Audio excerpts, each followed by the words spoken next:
ఓఫీర్ మినిస్ట్రీస్కు కర్మెలు ప్రార్థన దర్శనం జీవనాడి వంటిది.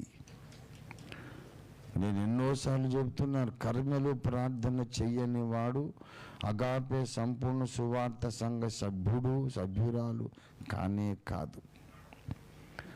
కర్మెలు ప్రార్థన, కర్మెలు విజ్ఞాపన చెయ్యనివాడు ఓఫీరిస్టు కానే కాదు. అంత్య దినాలలో ఈ సంస్కరణ అనే దాన్ని అసలు పట్టించుకోకుండా మామూలు సంఘాలలాగా ఏదో ఆదివారం వచ్చాం వెళ్ళిపోయాం, వచ్చామంటే వచ్చామా లేదా, వచ్చాము వెళ్ళాము తిన్నాం పడుకున్నాం మళ్ళీ ఆదివారం వచ్చాం, ఇలా బ్రతికితే వాడు అసలు సత్య సంబంధి కాదు, దేవుని సంబంధి కాదు. వాడు తుయతైర సంఘపు దూతలాగా దేవుని ముందు దోషిగా నిలబడతాడు. యెజబెల్ అనే స్త్రీని నీవు ఉండనిచ్చు, నేను ఉండనియ్యను, దాన్ని తరిమి కొడతానని నేను తీర్మానం చేశాను. అలా తీర్మానం చేసిన వాళ్ళే అంత్య దినములలో అసలు సిసలైన క్రీస్తు సైనికులు. దేవునికి స్తోత్రం కలుగును గాక. మనం సపరేట్ డినామినేషన్గా లేదా సపరేట్ శాఖగా ఉండడానికి ఇదొక్కటే కారణం. లేకపోతే మనకి ఇన్ని బాధలక్కర్లేదు. ఇంత సేవ చేసి వందల వేల సంఘాలు కట్టి నేను ఇంత అప్పుల్లో ఉండనక్కర్లే. ఇప్పటికిప్పుడు నేను ఏదన్నా సంస్థలో చేరుతానంటే నన్ను కళ్ళకద్దుకొని చేర్చుకునే వాళ్ళు ఉన్నారు బోలెడు మంది. బోధ ఏదో నాకు అవసరం లేదండి, ఈ సంఘాలు నీకు అప్పగిస్తాను అంటే కోట్లు వచ్చి పడతాయి. నాకు ఎందుకు ఇబ్బంది పడుతున్నావు? అప్పులు చేసుకొని వడ్డీలు కట్టుకొని కష్టపడి క్రిస్మస్ పండుగలు సెమీ క్రిస్మస్లు చేస్తే ఇంకా బిల్సే సెటిల్ కాలే. నిన్న అబ్బులు గారు వచ్చాడు, అయ్యగారు ఏమన్నా బిల్ సెటిల్ చేద్దామంటే ఇప్పుడు లేవండి 2 రోజులు అయ్యాక చేద్దామంటే సరేలేండి వాళ్ళకి చెప్పి ఆపుతానని వచ్చాడు. ఎవడైనా నమ్ముతాడా? ఎందుకు ఈ బాధ? మనం ఎందుకు సపరేట్గా ఒక ప్రత్యేక సైన్యంగా ప్రత్యేకమైన దండుగా ఎందుకున్నామంటే కర్మెలు దర్శనం కొరకే.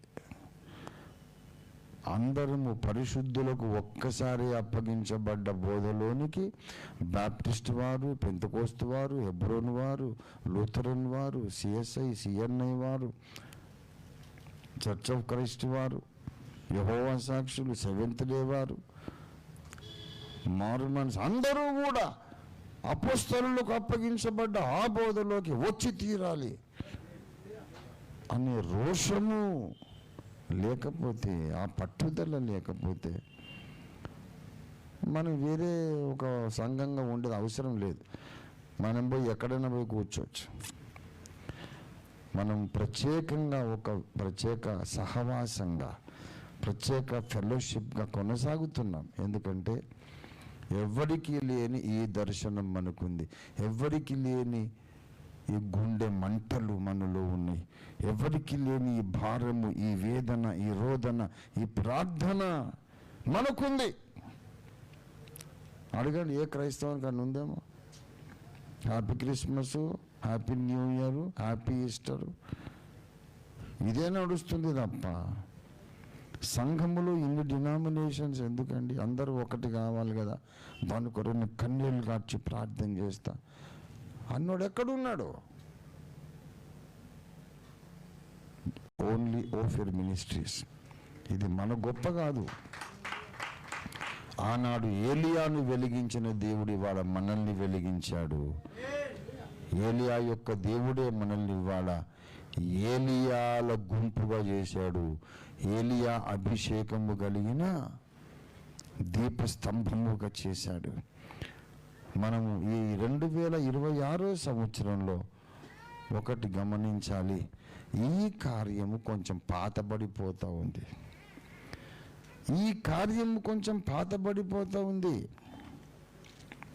రాను రాను ఆసక్తి చల్లారిపోతుంది. నా ఆశ, నా పట్టుదల ఏంటంటే ఆదివారం ఎన్ని వందల మంది కనబడుతున్నారో అన్ని వందల మంది బుధవారం ఇక్కడ కర్మల ప్రార్థనలు కనపడాలి. అప్పుడే మనం కరెక్ట్గా నడిచినట్టు లెక్క. ఆదివారం ప్రభురాత్రి భోజనంలో పాల్గొనడం ఎంత అవసరమో కర్మలు ప్రార్థనలు కూడా మనం ఉండడం అంత అవసరం. అందరూ ఇక్కడికి రావడం భారమేమో, ఎక్కడోళ్ళు అక్కడే ప్రార్థన చేయనంటే ఎవరు చేస్తున్నారో చేయట్లేదు, అర్థం కావట్లేదు, కమ్యూనికేషన్ లేదు, రాను రాను సన్నగిల్లిపోతూ ఉంది, చల్లారిపోతూ ఉన్నాం. ఈ 2026వ సంవత్సరం మొదటి బుధవారం నేను ప్రకటిస్తున్నా, ప్రతి బుధవారము ఇక్కడ కర్మలు ప్రార్థన జరుగుతుంది. అవకాశం ఉన్నంత వరకు నేను వస్తాను. నేను బయట మీటింగ్లకు వెళ్తే తప్ప నేను ఇక్కడ ఉంటాను. నా సంఘం అందరూ రావాలి ఇక్కడికి, తప్పకుండా రావాలి. ప్రభు చిత్తం అయితే ప్రభు అన్ని ఏర్పాట్లు మనకు చేస్తాడు. కావాలంటే మళ్ళీ వెనక్కి వెళ్ళేటప్పుడు ట్రాన్స్పోర్టేషన్ ఎట్లా అంటే అది కూడా నేను చూస్తాను. రావాలి, చలైనా ఎండైనా వర్షమైనా రావాలి. అందరము కలిసి పట్టుదలతో ఏక మనస్సుతో ఎలుగెత్తి ప్రార్థన చేయాలి. అగ్ని లాంటి ప్రార్థన మనం ఇక్కడి నుంచి దేవునికి పంపించాలి. అక్కడ నుండి దేవుడు తన జవాబును కూడా అగ్ని వల్ల పంపిస్తాడు. దేవుని స్తోత్రం కలుగునుగాక. హల్లెలూయా.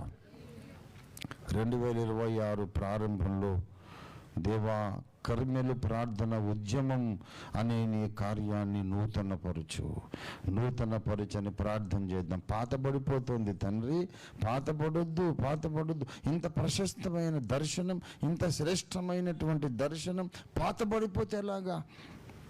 ఇంత విలువైన అత్యవసరమైన దర్శనం చల్లారిపోతే ఎలాగండి? ఎవరికి లేని దర్శనం దేవుడు మనకి ఇచ్చాడు. మనం చల్లారిపోతే ఎలాగా? మనం చతికిలబడిపోతే ఎలాగా? దేవా మాలో నీ అగ్ని మండించు, మమ్మ నూతనపరచు అని ప్రార్థన చేద్దాం. రండి మనం ప్రార్థనలోకి వెళ్ళిపోదాం ప్రియ.